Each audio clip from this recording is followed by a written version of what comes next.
Voici la leçon de philosophie de Didier Martz. Ainsi va le monde. Bienvenue à toutes et à tous. Le mur de Berlin, 1 de perdu, 10 de retrouvé. Ce n'est pas que je veuille jouer les troubles faits de la liberté retrouvée il y a quelques 20 ans maintenant dans l'ex-république démocratique allemande, qui n'avait de république et de démocratie que le nom, mais je ne peux m'empêcher de penser à ces murs qui depuis se sont érigés un peu partout dans le monde.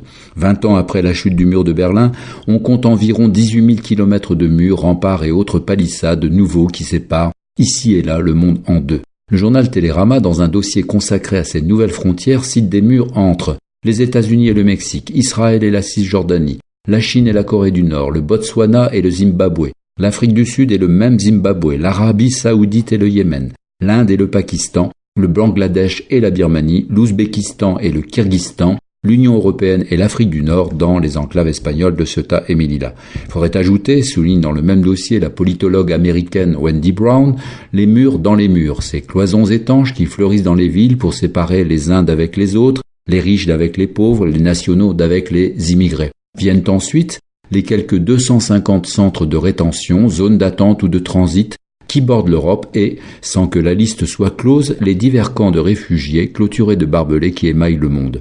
Alors qu'on nous parle de mondialisation, de village global, de communication tous azimuts, de brassage des cultures, d'acceptation des différences et j'en passe, pourquoi cette boulimie de remparts et de forteresses?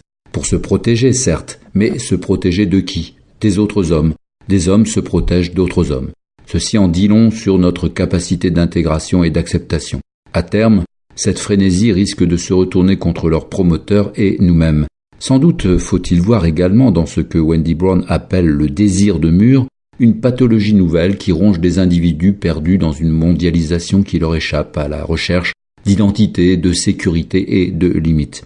Pourtant le mur, dans sa violence, a peut-être une autre fonction. Je ne sais plus qui disait à propos de la chute du mur de Berlin qu'elle signait la fin des utopies, comme si la présence de l'obstacle permettait de forger des rêves, des mondes meilleurs et de ne pas abandonner la promesse de quelque chose d'autre. Comme si il fallait une montagne pour aller voir le projet et pour avoir le projet d'aller voir derrière.